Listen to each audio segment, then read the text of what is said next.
महुआ प्रदेश से ही जो आते हैं और देश में और विश्व में भागवत कथा से जो अति सुप्रसिद्ध है, ऐसे भागवताचार्य पूज्य श्री शरद भाई व्यास धर्मपुर व्यास अवार्ड।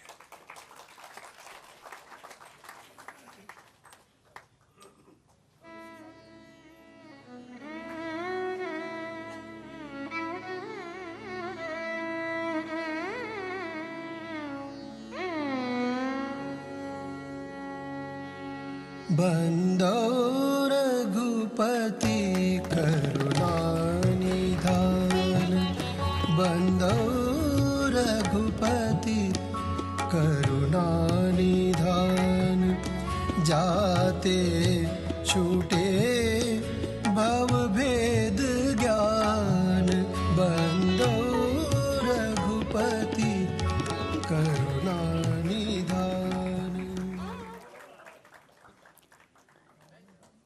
राम व्यास अवार्ड भागवताचार्य पूज्य श्री शरद भाई व्यास धर्मपुर स्वांतः सुखाय साधना और सेवा के लिए आपको व्यास अवार्ड अर्पण करके हम आनंद और गौरव का अनुभव करते हैं। व्यास आदि कवि पुंगव नाना, जिन सादर हरि सुजस बखाना, मुरारी बाबू। सेवत पद पंकज अज महेश, निज भक्ति हृदय पाथोज भृंग, लावण्य बपुष अगणित अनंग, बंदो रघुपति करुणा निधान। दूसरे अवार्ड हमारे व्यास अवार्ड प्राप्त करने वाले परम पूज्य भागवताचार्य श्री शरद भाई व्यास जी धर्मपुर से पधारे हुए पूज्य महाराज श्री से मैं बाबू की तरफ से तुलसी जयंती समारोह के इस पावन अवसर पर आपका हार्दिक स्वागत करते हुए आप मुखरित हो में पूज्य महाराज श्री।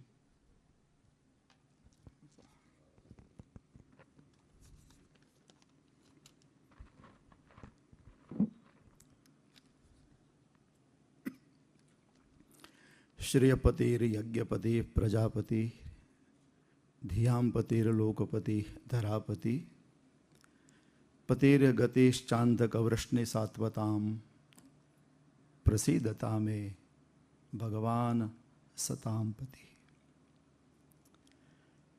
नमोस्तुते व्यास विशाल बुद्धे फुल्लारविंदा यतपत्र नेत्र, येन त्वया भारत तैलपूर्णा प्रज्वालितो ज्ञानमय प्रदीप। प्रभुर्नंद कुमारो में स्वामिनी वृषभानुजा, कृतार्थोहम कृतार्थोहम कृतार्थोहम न संशय। धराभूषण पूज्य बाबू, गणनाम गुणिनाम गणनारंभे, गुणी जनों की जब गणना होती है उनमें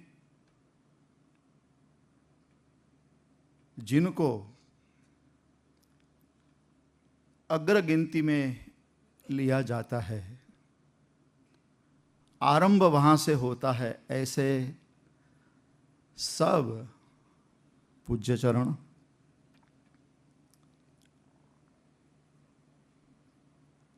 मुझे ऐसा लगता था कि मैं कुछ बापू के विषय में कुछ कहूँगा, लेकिन ये साहस नहीं हो रहा है, क्योंकि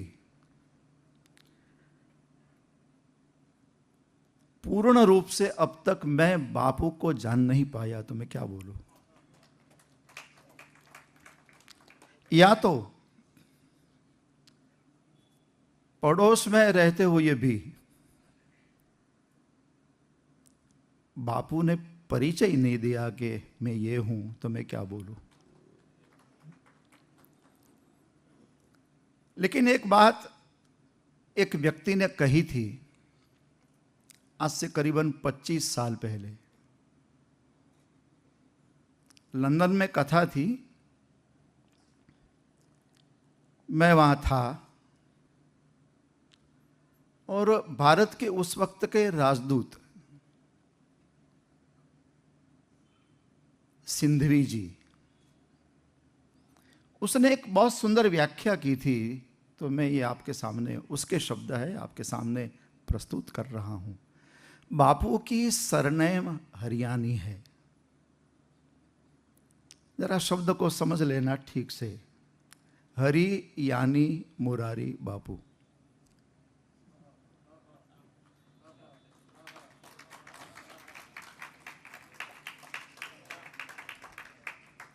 हरि यानी मुरारी बापू।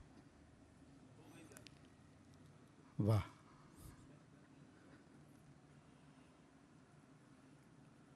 लेकिन यदि बापू का कुछ परिचय करना है सतुआ बाबा, तो रामायण की प्रत्येक चौपाई का अभ्यास करने पड़ेगा।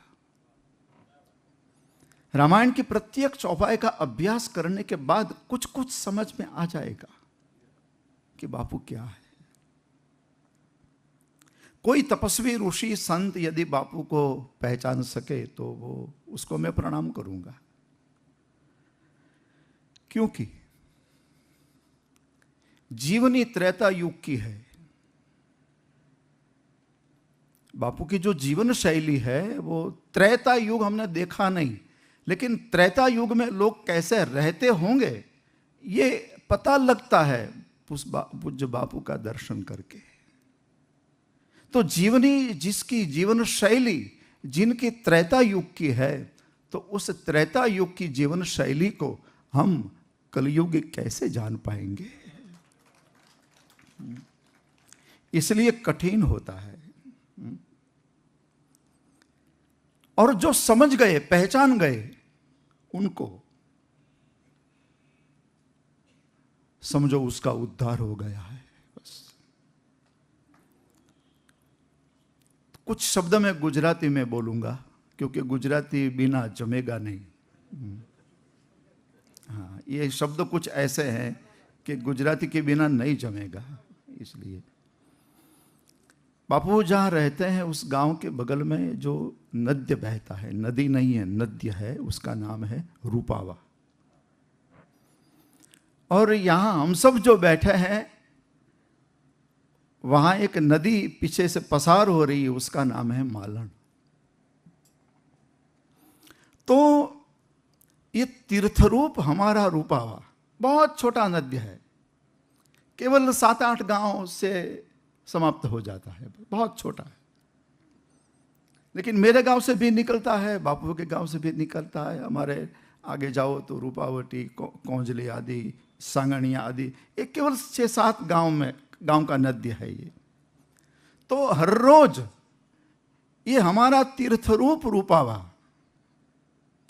बापू का चरण प्रक्षालन करता है। और ये माली पत्नी माला बना के हर रोज बापू का सम्मान करती, ऐसी मालन, उसका नाम ही मालन है, माला बनाने वाली। ऐसे बापू, और उसके हम समकालीन है, ये हमारा सद्भाग्य है।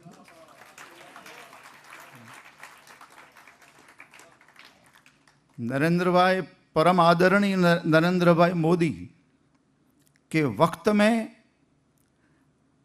ये सब हुआ ये नहीं, लेकिन मोरारी बापू के कार्यकाल में नरेंद्र भाई प्रधानमंत्री थे, ये महिमा है। बापू ने तो कई बार मुझे अवार्ड दिया है। कितनी भी भीड़ हो, एक नजर अपने ऊपर। मैं बापू की नजर को रहम नजर नहीं कहता हूं, राम नजर कहता हूं, कि बापू की राम नजर यदि हम हमारे पर गिर गई, हमारे पर यदि पड़ी, वो करुणामय दृष्टि, हाँ, तो समझो सबसे बड़ा अवार्ड मिल गया। हाँ, तो श्रीमद् भागवत के विषय में कुछ शब्द मैं कहूँगा। वैसे तो भागवत के बारे में विद्वता का दावा कौन कर सकता है? भागवत का कौन विद्वान है? बड़े बड़े भागवत के हमारे 4 पुरुष की चर्चा जो बुजुर्ग लोग हैं वो करते हैं। उनमें 2 के तो दर्शन हमने किए हैं, हमारे दादाजी कृष्ण शंकर शास्त्री जी और अखाड़ानंद जी, अखाड़ानंद सरस्वती वृंदावन, उसकी तो कथाएं हमने सुनी, दर्शन भी किया। लेकिन 2 जो भागवत के महारथी थे, एक प्रभुदत्त ब्रह्मचारी जी जूसी के, भागवत के बहुत अद्भुत वक्ता, और ये हमारे और करपात्री जी महाराज, भागवत के विषय में अथॉरिटी हम कह सकते हैं। तो ये बड़े बड़े विद्वान भी, जिसको यदि काटो तो लहू नहीं निकलेगा, भागवत की कथा निकलती थी, ऐसे महात्मा।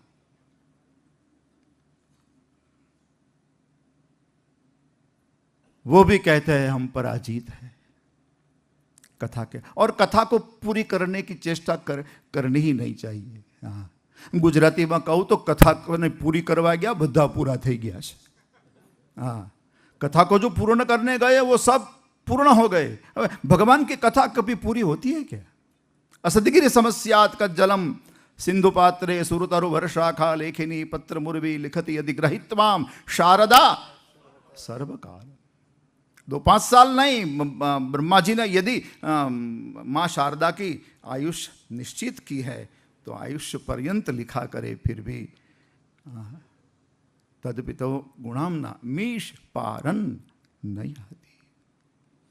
तो उसकी कथा कौन पूरी करे? अनंत जो है कथा, कथा क्या है? नारीवाचक है और भगवान पुरुषवाचक है। इसलिए गोस्वामी जी ने क्या अनंत और अनंता ये शब्द लिख दिए कि राम कैसे है, भगवान कैसे है? बोले अनंत है। और उसकी कथा कैसी है? बोले अनंता है। वो जितना सम्मान परमात्मा को मिला उतना ही सम्मान भगवान की कथा को मिला।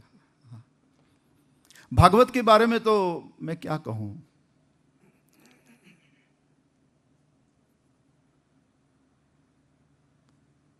भगवान कृष्ण ने स्वयं कहा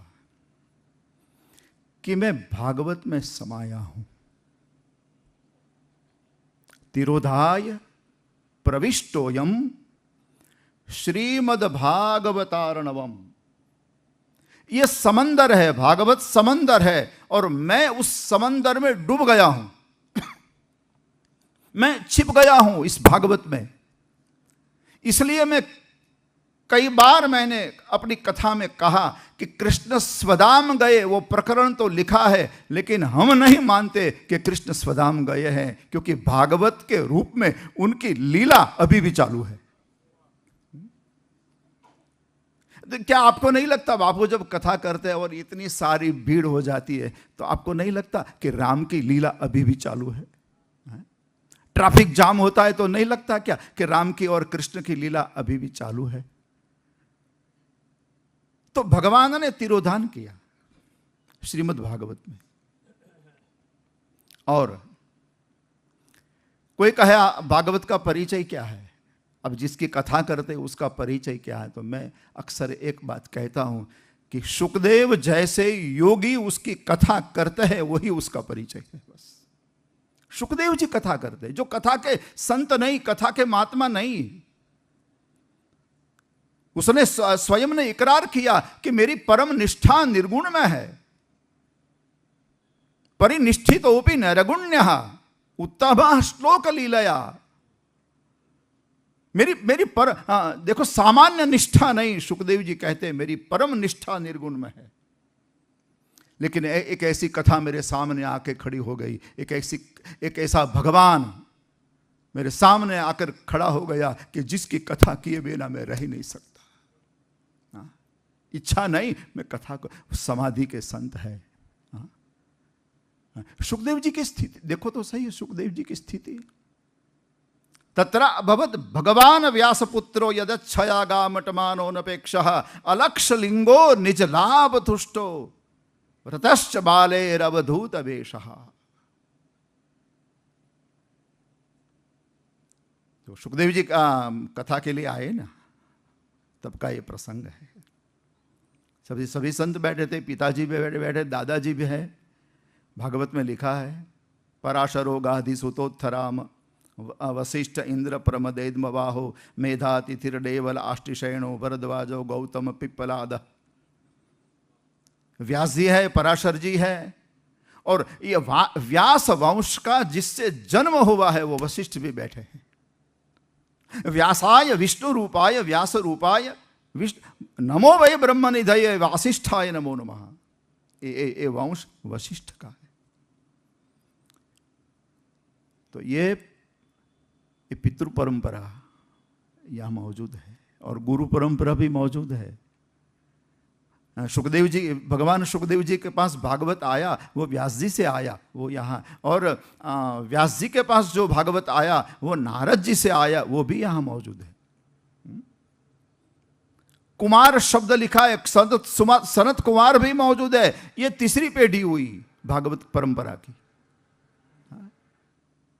तो ये गुरु परंपरा और पितृ परंपरा दोनों हाजिर है और भगवान सुखदेव जी आ रहे हैं। उस वक्त लिखा तत्रा भवद भगवान व्यासपुत्र। भगवान शब्द किसके लिए लगाया वो विद्वानों के संशोधन का विषय होगा। भगवान व्यासपुत्रो, व्यासपुत्र के लिए भगवान लगाया या व्यास के लिए लगाया, वो विद्वानों की चर्चा है। व्यास यदच्छ गामट मानोऽनपेक्षा। भगवान सुखदेव जी का दर्शन करने से एक बात समझ में आ जाती है कि उसको कोई अपेक्षा नहीं है, बस निरपेक्ष भाव अपने मुखारविंद पे है, निरपेक्ष भाव। अभी आप कहते थे ना कि वो अनपेक्षा सुचिर दक्ष, ऐसा बापू ने कहा था ना। हाँ, ये सुखदेव जी का चेहरा ही कहता था कि वो अपेक्षा रहित है। ये भाषा और ये अक्षर हमको पढ़ने नहीं आता। यदि पढ़ने आ जाए तो व्यक्ति का मुख सब कुछ बोल देता है, व्यक्ति की आंखें सब कुछ कह देती है। इसलिए भागवत में थोड़ा एक संकेत है कि भूत प्रेत को भजने वाला उनके मुख में कभी निर्मलता नहीं होती, और भगवान का भजन करने वाला उनके चेहरे में कभी विकृति नहीं होती। ये भजनी पुरुष है, पता लग जाएगा, उसके मुख पे ही उसकी छाप होगी। और भगवान सुखदेव जी के बारे में लिखा है अलक्षलिंगो। आप नहीं पहचान सकेंगे सुखदेव जी को कि ये ब्राह्मण है, क्षत्रिय है, वैश्य है, शूद्र है। कोई चिन्ह नहीं है। ये कौन से संप्रदाय के हैं? यदि यज्ञोपवीत होगी तो शायद हम समझ लेंगे कि भाई यज्ञोपवीत के अधिकारी है। सुखदेव जी ने वो भी छोड़ दी है। जैसे बापू कभी कभी कहा करता है, छाप तिलक छब छीनी। सुखदेव जी महाराज ने जनेऊ भी नहीं पहनी है, अलक्षलिंगो। और एक सबसे बड़ी बात लिखी है सुखदेव जी के बारे में, निज लाभ तुष्टो। अंदर से निज लाभ, अंदर से उसको जो लाभ मिला है, जो आनंद मिला है, या तो जो कुछ मिला है, उनसे वो संतुष्ट है। इसलिए बाहर के लाभ की उसको जरूरत नहीं है। बाहर के लाभ के लिए वो दौड़ेगा जो अंदर से खाली है। अंदर से जो भरा हुआ है वो कभी बाहर क्या करेगा, वो बाहर नहीं। इसलिए सुखदेव जी बाहर बहुत कम निकलते थे। वैसे मैं दूसरे अर्थ में, वैसे तो परिव्राजक है। गौदोहन काल से ज़्यादा समय सुखदेव जी कहीं ठहरे नहीं, इसलिए भागवत में प्रश्न भी आया है कि आप कहते हैं कि सुखदेव जी ने पूरी 7 दिन की कथा सुनाई, वो तो सतत घूमने वाले थे। सुखदेव जी मधुगिरी के लिए जाते हैं, भिक्षा के लिए जाते हैं, लेकिन 7-8 मिनट में यदि भिक्षा मिल जाए तो ठीक है, नहीं तो वो स्थान को छोड़ देते थे। ऐसे परिव्राजक वो 7 दिन बैठ गए, कैसे? कौन सा कारण? ये प्रश्न आया है भागवत में। देखो, सुखदेव जी ने पहली और अंतिम एक ही कथा की,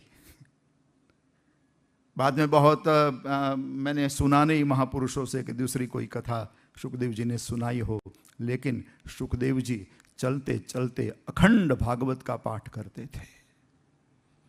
उनके मुख से अखंड भागवत निकलता था। ऐसे सुखदेव जी।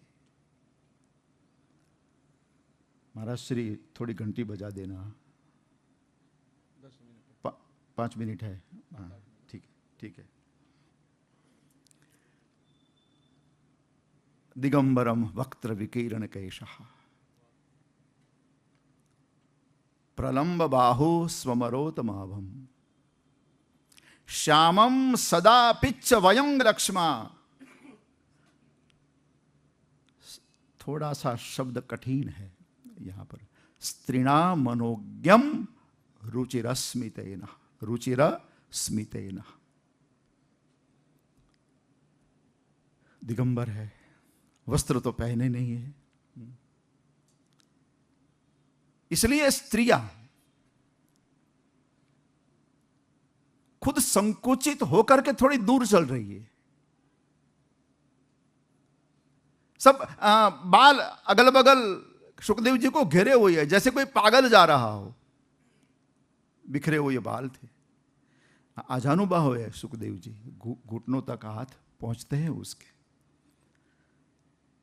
प्रलंब बाहु स्वमरोतमा। सुखदेव जी की दृष्टि थी ना, वो नासिका के अग्रभाग में स्थिर रहती थी कथा करते वक्त भी। जो नासिका के अग्रभाग में दृष्टि जिसकी हो, आप गुजराती में नाकना टेरवे नजर, नासिका के अग्रभाग में जिनकी दृष्टि उसको 10-12 फुट से ज्यादा दिखता नहीं है। और यह कठिन योग है, कोई गुरु को पूछ के प्रयोग करना। हाँ, मैंने एक बार किया था तो बड़ा क्रोध आ गया था। हाँ, छटकी जाए।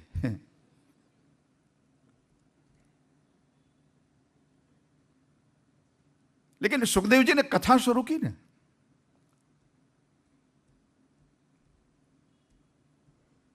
तो वो बोलने गए, इदम भागवतम नाम पुराणम ब्रह्म संहितम।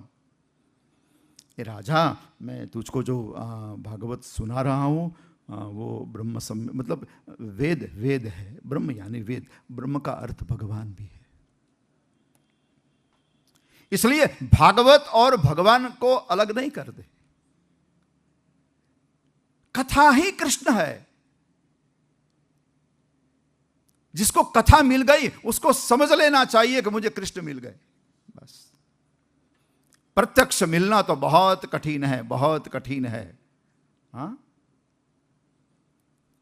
जिसको नाम मिल जाए उसको समझ लेना मुझे राम मिल गए हैं, बस।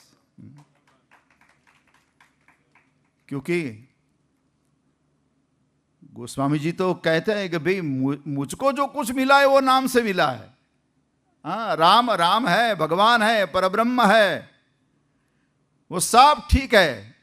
लेकिन उसने एक तापस तिय तारी, लेकिन नाम कोटि खल। तो नाम जो कर सकता है वो राम जी को कह, थोड़ा टोना है। राम नाम जो कर सकता है वो भगवान आप नहीं कर पाते, आप नहीं कर सकते। हाँ? तो नाम मिल जाए उसको समझना मुझे राम मिल गए, और कथा मिल जाए, उसको समझ लेना मुझे कृष्ण मिल गए। दिगंबर है प्रलंब बाहु स्वमरोत माभम। नासिका के अग्रभाग में दृष्टि स्थिर है। और इतना आधा श्लोक बोले, इस श्लोक के 2 विभाजन है, बिल्कुल जचता नहीं है लेकिन है। इसका अनुसंधान नहीं है, श्लोक का अनुसंधान दूसरी लाइन में नहीं है। इदम भागवतम नाम पुराणम ब्रह्म संहितम। लेकिन उस वक्त क्या हुआ, आंख पूरी खुल गई।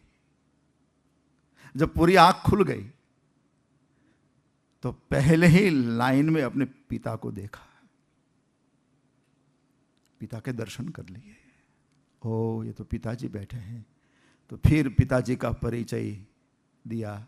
अधिहितवान द्वापरादो पितुर द्वैपायनादहम। अंगुली लगा के कहा है, राजन ये मेरे पिता, उनके पास ये ग्रंथ, ये भागवत अधीतवान। सुखदेव जैसे योगी को भी कहना पड़ा, और उसने कहा भी कि मैंने उसका अध्ययन किया है। बिना अध्ययन तो सुखदेव जी भी कथा नहीं कर सकते। ये उसके मर्म को गुरु के पास बैठ के सीखना होगा, शास्त्र को समझना होगा। अपनी बुद्धि से शास्त्र में समझ आ जाए तो ठीक है, लेकिन कठिन बहुत है। वो कभी कभी हैरान भी कर दे। इसलिए गुरु निष्ठा, किसी के पास बैठ के, कभी कभी भाषा दोष, शब्द दोष आ जाता है। मैं कभी कभी कहा करता हूं कि अंग्रेजी का ए जो पीछे लगता है और हिंदी में अ जो आगे लगता है, मुझे बहुत हैरान करता है। स्मिता को अस्मिता कब कर दे, और स्थिति को अस्थिति कब कर दे, और कृष्ण को कृष्णा कब कर दे, योग को योगा कब कर दे, भीम को भीमा कर दे। ये पिछले वाला है, मुझे बहुत परेशान करता है, और आगे वाला कभी कभी हैरान कर देता है। वो साहित्यकार सब समझते होंगे। और एक बात लिखी है, सुखदेव जी कैसे है, श्यामम, श्यामा ने सावले, ठीक है, लेकिन श्याम का अर्थ जो महापुरुषों ने किया है वो है सर्वांग सुंदर। इसलिए हमारे यहां एक शब्द आया है श्याम। कैसे सुंदर है, श्याम सुंदर। ये श्याम उपलब्धि है। कवि माघ, शीतकाले भवेद उष्णा उष्णै च सुख शीतता, सर्वा वयव शोभाढ्या सा श्यामेत्म विधीयते। अभी 2 मिनट है, बस वो 3 मिनट है। किशन जी ने कहा, आपने, ठीक है ठीक है। बस ये शाम की व्याख्या करके मैं प्रणाम करूंगा।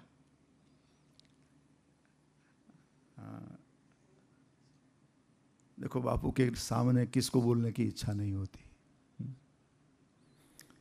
कितनी बार बापू, मेरा तो बहुत बड़ा सद्भाग्य है कि मैं बापू को सुनाता रहता हूं, लेकिन फिर भी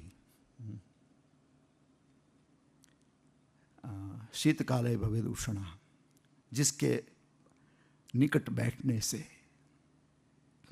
शीतकाल है फिर भी उष्णकाल महसूस हो,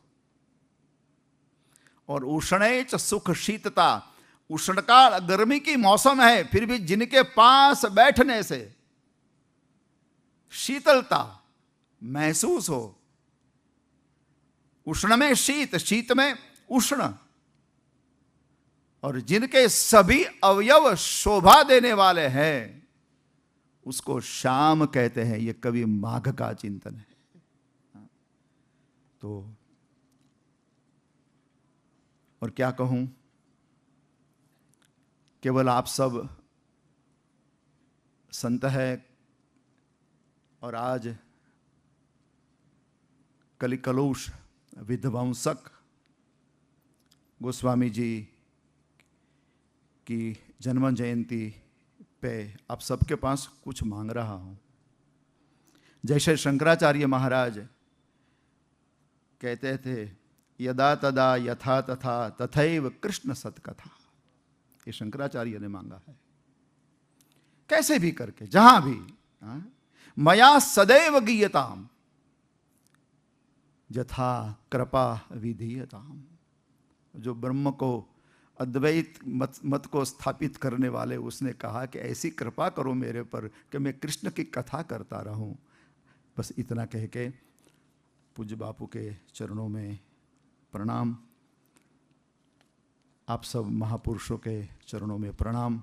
मेरे साथ जो कुछ लोग आए हैं दूर दूर से, उन सबको मेरी तरफ से धन्यवाद, प्रणाम। जय सिया राम।